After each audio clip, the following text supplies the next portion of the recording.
Tommy! Are you getting drunk again? No, I'm not. I just wanted to let you know that we'll be reading a story. Alright, so we're gonna...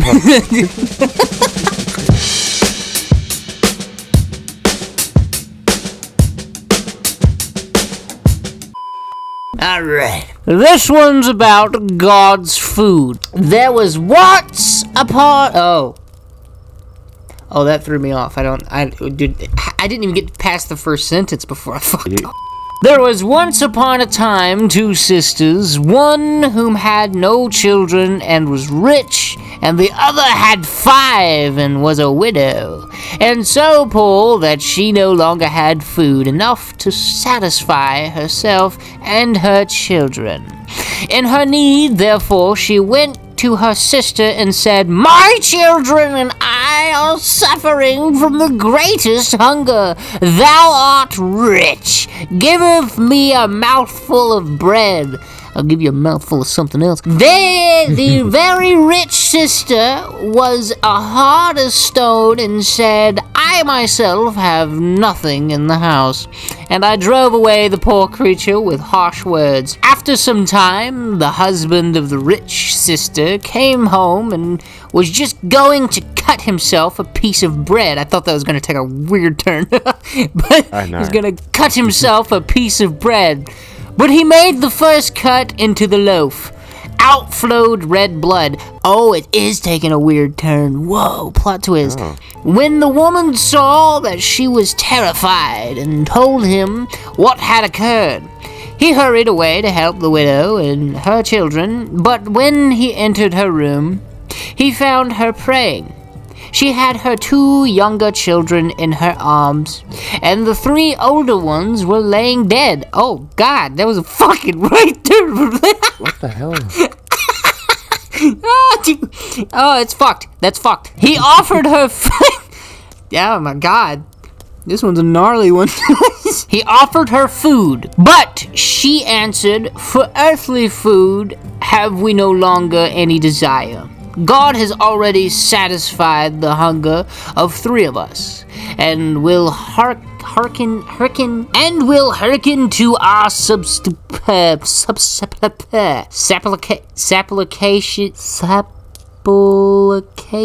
I don't have my phone. I can't. Hey Google. Uh-oh.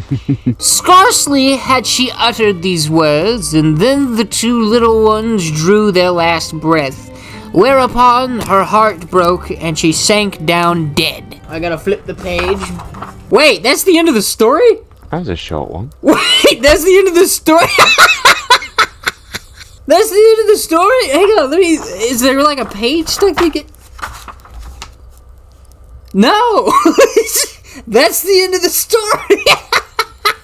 But apparently this is just a story of them fucking dying, I guess, of starvation. Oh. I guess we could do another short story, I suppose. Hang on, let me flip through the book. This never happens. We probably should have skimmed through it to make sure the... why was that one so short? Wait! Wait! Oh! A riddling tale. Here's we're just gonna do short stories, I guess. This one's called A Riddling Tale. Are you ready? Yes. There were women. That's the story. No. 3 women were changed into flowers, which grew in the field.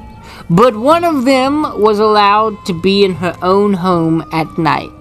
Then once, when day was drawing near, and she was forced to go back to her companions in the field, and become a flower again, she said to her husband, "If you will come this afternoon and gather me, I shall be set free, and henceforth stay with you." And he did so. Now the question is, how did her husband know her? For the flowers were exactly alike and without any difference. Oh, it's a riddle. The answer, apparently, since she was at her home during the night, and not on the field, no dew fell on her as it did on the other. And this is just a fucking riddle, God. Okay, we're not doing good. I gotta flip through the book again. Oh crap. This is bad. Here's another short one. The Golden Key. Alright, so we're just gonna do short stories, I guess. Damn. Next time I'll kind of skim over and see how long the stories are. Alright. This one's of the Golden Key. In the winter time, when deep snow lay on the ground, and a poor boy was forced to go out on a sled. To Frenchwood. Oh, sledge. Sled! Fuck. To fetch wood.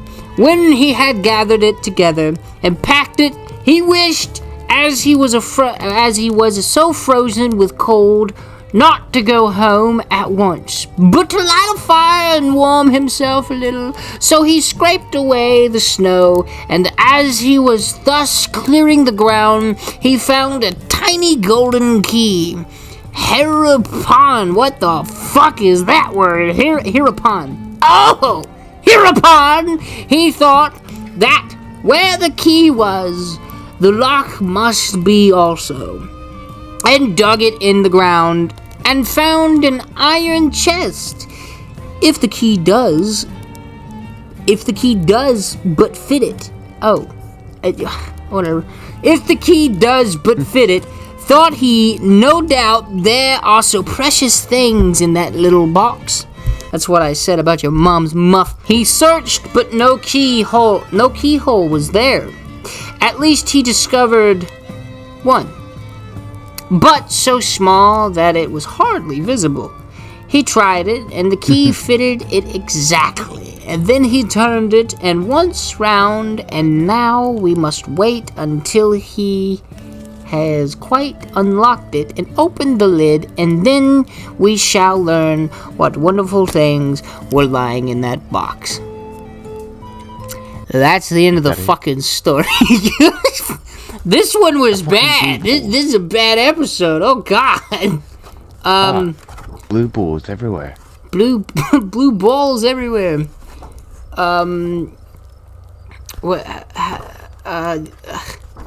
And that's the show.